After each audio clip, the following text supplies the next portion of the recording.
Antes de comenzar con el episodio de hoy, queremos invitarlos a que nos acompañen en la mesa de análisis y perspectivas posterior a las elecciones de este domingo. Esta será el próximo martes 4 de junio a las 11 de la mañana.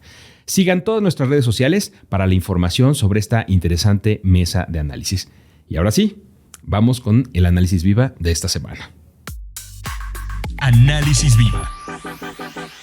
El podcast donde los principales analistas económicos de México exploran los temas más relevantes en el ámbito económico y financiero, tanto nacionales como internacionales. Los mejores comentarios y perspectivas esenciales para el mercado. ¿Qué tal? Bienvenidas, bienvenidos. Mi nombre es Salvador Leal, director de comunicación de la Bolsa Institucional de Valores, y les doy la bienvenida a un nuevo episodio de la quinta temporada del podcast semanal Análisis Viva, un espacio de opinión y reflexión que hemos ido construyendo de la mano de los analistas más relevantes del sector durante 5 años ya.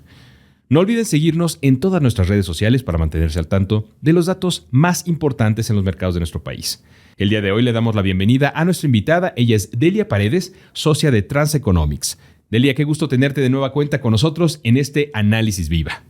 No, muchas gracias a ustedes por la invitación. Encantada, como siempre, de estar aquí y tener la oportunidad de compartir temas interesantes con ustedes. Oye, Delia, yo creo que el protagonista de este periodo electoral, uno pudiera hacer una lista más o menos de momentos, de personas, de lugares, pero por lo menos en términos de análisis económico, el protagonista ha sido el tipo de cambio. ¿Cómo lo viste tú en estos meses previo a la elección? Y todavía mejor, ¿cómo se ve o cómo crees que se ve afectado después de las elecciones? Claro, no, desde luego yo creo que el tipo de cambio es la variable que vamos a estar observando la semana que entra. La verdad es que el comportamiento del tipo de cambio sigue siendo un gran signo de interrogación prácticamente en los últimos 2 años, porque fue cuando empezamos a ver esta divergencia de la tendencia del peso versus otros emergentes, que obviamente se puede explicar por el diferencial de tasas, por este carry trade y por la narrativa del nearshoring y la posición inigualable de México ante esta oportunidad, de la que claramente los inversionistas por lo menos están muy, muy optimistas. Pero este año en particular llama la atención porque el tipo de cambio no ha seguido como el comportamiento que hemos visto en otros ciclos electorales. En las últimas 4 elecciones, el peso había tenido un comportamiento muy similar. Si tomamos el comportamiento entre los 6 meses anteriores al día de la elección y los 6 meses posteriores, lo que observábamos es que empezamos a ver algo de volatilidad casi 3 meses antes de la elección, 90 días antes de la elección, con el peso depreciándose entre 5 y 8%. Esta vez, ¿qué pasó? Del nivel que teníamos 180 días antes de la elección, es decir, del 5 de diciembre de 2023, que era de 17.3498, el peso llegó a estar en 16.3 pesos por dólar a principios de abril. Esto implica una apreciación, no una depreciación, una apreciación de 6%.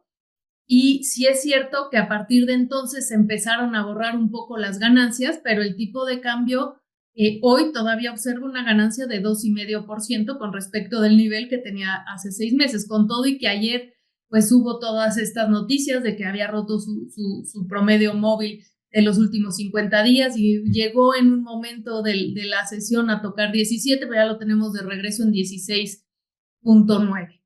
¿Podemos decir que el proceso electoral es la razón detrás de que se borraran estas ganancias?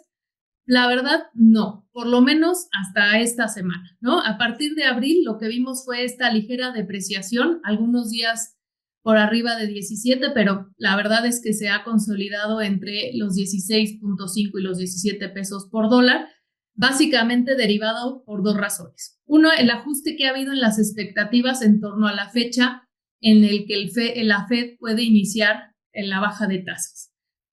A principio del año, pues todo el mundo estaba descontando que probablemente no lo haría en marzo, sino que lo iba a hacer seguro. En junio iba a empezar un ciclo de baja de tasas. Sin embargo, los números de inflación y los buenos números de actividad económica lo que han hecho es que las expectativas del mercado con respecto a este movimiento se retrasen, de tal forma que ahora el mercado, pues si bien le va, está esperando que recorte una vez la tasa el FED y inclusive hay unos que piensan que no va a bajar la tasa este año, sino hasta el año que viene, o inclusive hay otros pocos que dicen, bueno, no, es que ya no sabemos si va a ser de alza o de baja el siguiente movimiento del FED. Y esto es lo que le pega, ¿no?, en el día a día al tipo de cambio.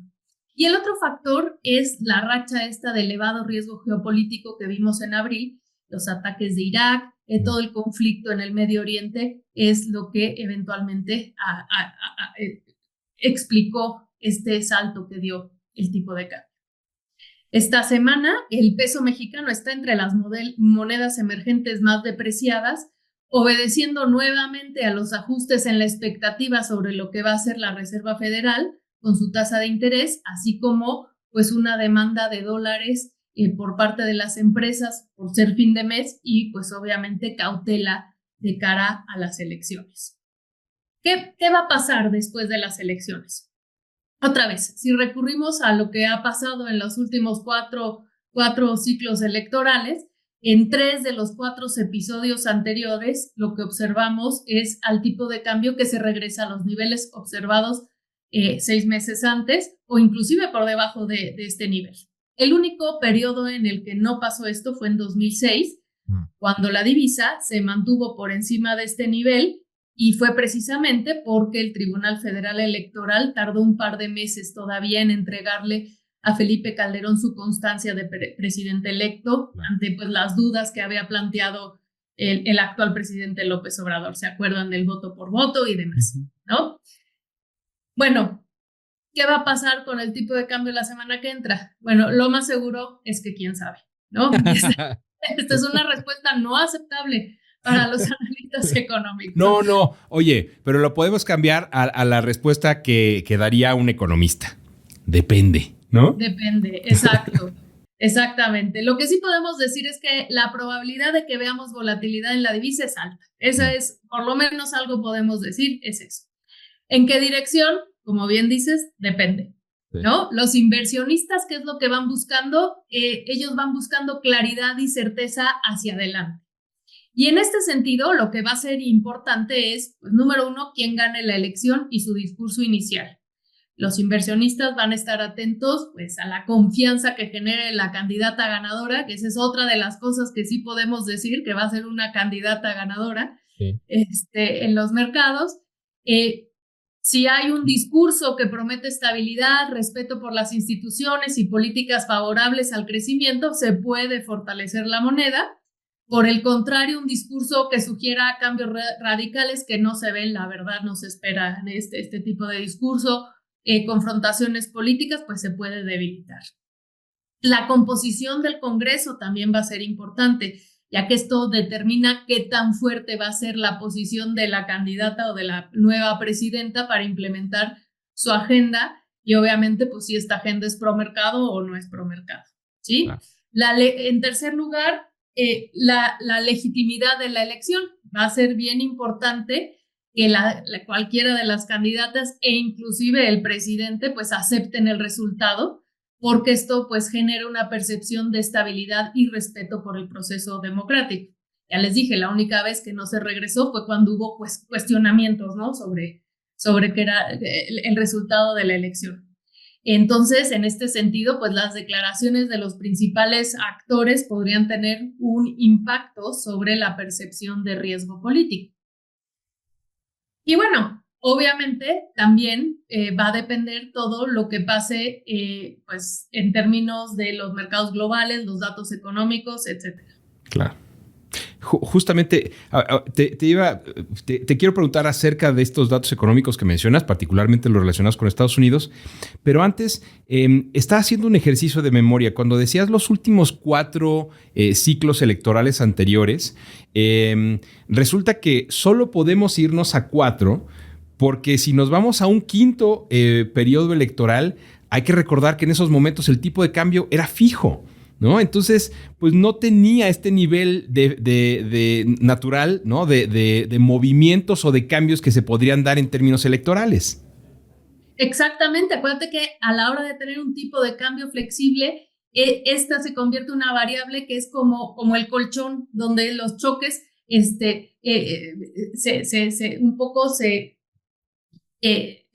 ahí empezamos, se empiezan a reflejar más, se absorben, esa es la palabra que estoy buscando, se absorben y de manera inmediata, porque además el ajuste del tipo de cambio es inmediato.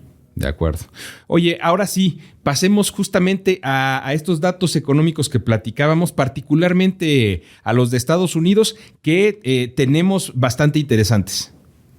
Así es, la verdad es que además de la elección, por si fuera poco más bien, va a haber datos importantes en Estados Unidos. Es primera semana del mes y con esto vienen pues datos importantes para la percepción de lo que va a hacer la Fed, porque esto es realmente lo que está moviendo el tipo de cambio.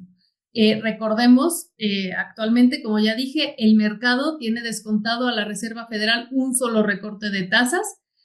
Y esto es interesante porque para Banxico el consenso del mercado es que en la reunión de junio, que es el 27 de junio, todavía falta, pero ellos también van a volver más bien a bajar la tasa, ¿no? Entonces, ahí lo que estaríamos viendo es cómo el diferencial entre México y Estados Unidos pues se reduce, porque si el Fed no baja la tasa y México baja, México, digamos, nos vamos a hacer menos atractivos con respecto a Estados Unidos. Esto provoca una salida de capitales y una depreciación del tipo de cambio.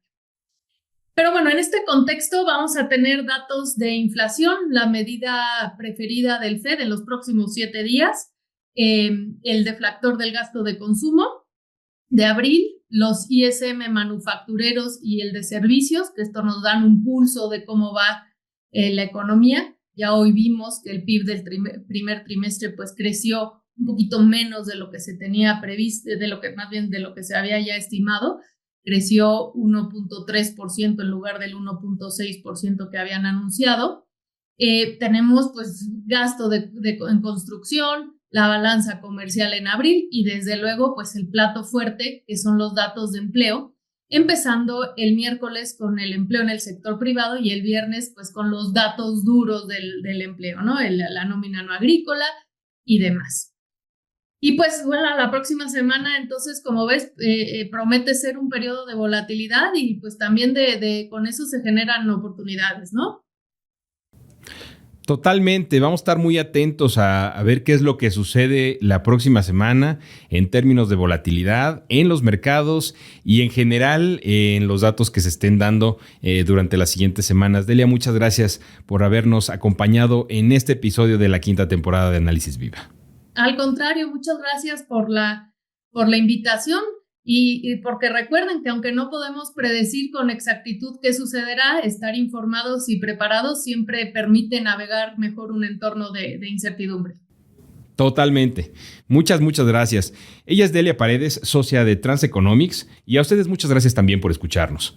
Si el episodio fue de su agrado, no olviden dejar una reseña, un like en cualquiera de las plataformas desde la que nos escuchen o compartirlo a sus contactos y amigos. La producción de este podcast estuvo a cargo de Rogelio Unzueta. Agradecemos a nuestros ingenieros en audio y video Héctor García y Omar Vieira. Los acompañó Salvador Leal y esto fue Análisis Viva. Hasta la próxima. La Bolsa Institucional de Valores presentó Análisis Viva. Suscríbete a nuestro podcast y síguenos en todas nuestras redes sociales.